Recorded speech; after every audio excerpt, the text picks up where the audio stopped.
Hello everybody and welcome back to Spacedock. I'm Joanna and we're looking at something inspired by Jenny Nicholson's amazing video on the failure of the Galactic Star Cruiser. If you're not aware, it was a hotel meant to emulate the experience of being aboard a cruise liner in the Star Wars universe. And those two things, space hotels and cruise liners, are what I want to talk about today because they don't seem to show up that much. Let's start with Star Wars since we're here already, and the Cleveland Star Yachts seem like they'd fit, but the two we see are both private vessels. One's the mobile base of a crime boss, and the other is a diplomatic ship. Neither are really tourist destinations though, so don't really fit. Can you think of any actual Star Wars ones besides the Halcyon that was the setting for the Star Wars Hotel? Moving outside Star Wars, we find pretty much the best example of a space cruise liner in Floston Paradise from The Fifth Element. It's got that big atrium, the rooms, the opera house, and the bridge with Helm 108! Helm's 108!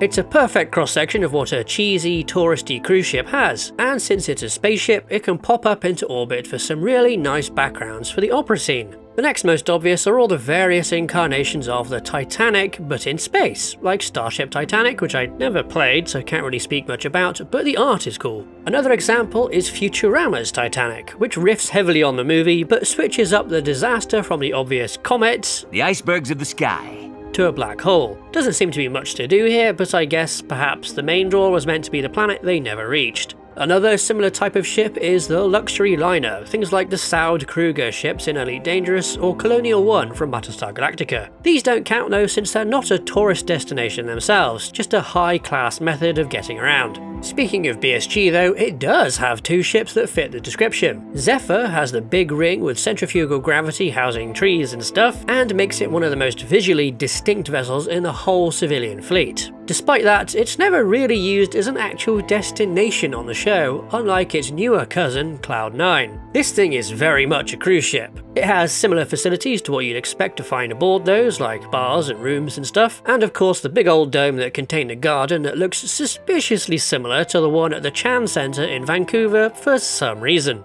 Both of these ships are kinda weird though in the context of the civilian fleet because they can't really go anywhere. They're not really cruise ships anymore and have become mobile hotels, places for events and R&R for the rest of the fleet.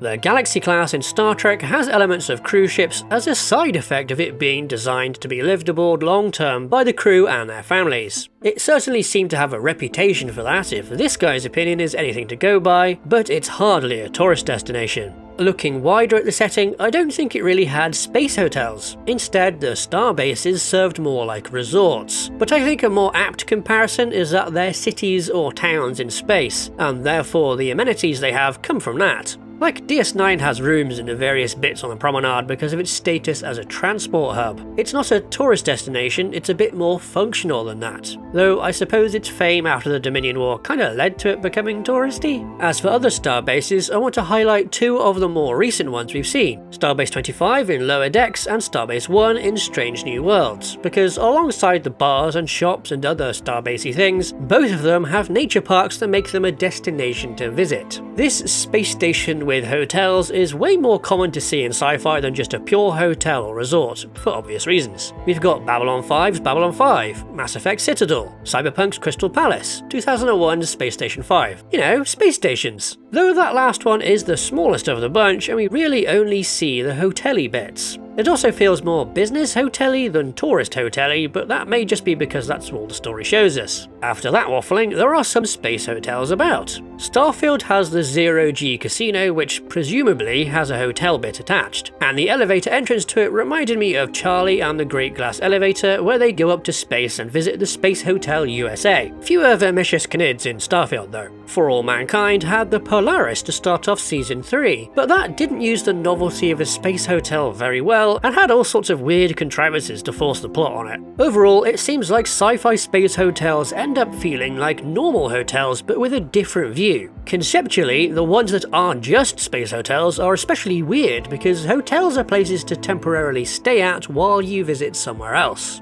I guess this is why fictional space hotels are so rare by themselves and are actually just part of bigger space stations. They are not a tourist destination in and of themselves, outside of more realistic ones like Polaris or maybe Starfield's one. At least the latter there made good use of the Zero G and was designed around it with the tables up the walls and stuff. Hotels also have other purposes like hosting events. Conferences and conventions can be used by anyone, not just tourists. A resort is specifically something that would be used by tourists, but one of those in space is stupendously rare to see because there's pretty much no justification for it in popular sci-fi. A resort in space is probably going to be far less interesting for tourists to visit, so they end up on planets instead, like Riser. Cruises make a ton more sense because they have attractions on board to do, plus they can visit special locations. Travelling to somewhere to see a special planet with some rare thing it has, or going out to see some unique astronomical situation like the waves that follow Saturn's moon of Daphnis, or perhaps it just makes a stop at Riser.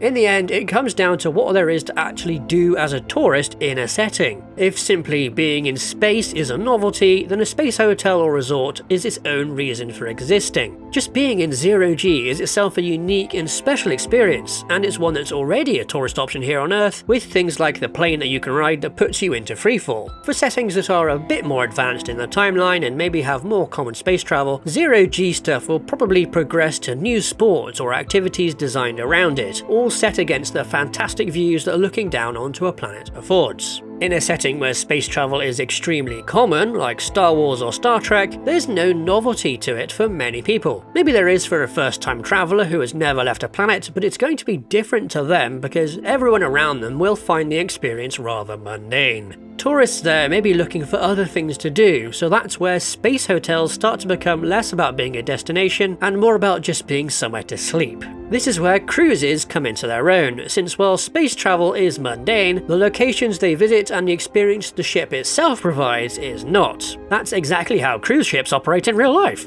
Such settings also have the opposite going on, where people are going to spend their lives living and working in space, so visiting a planet or moon becomes the novelty.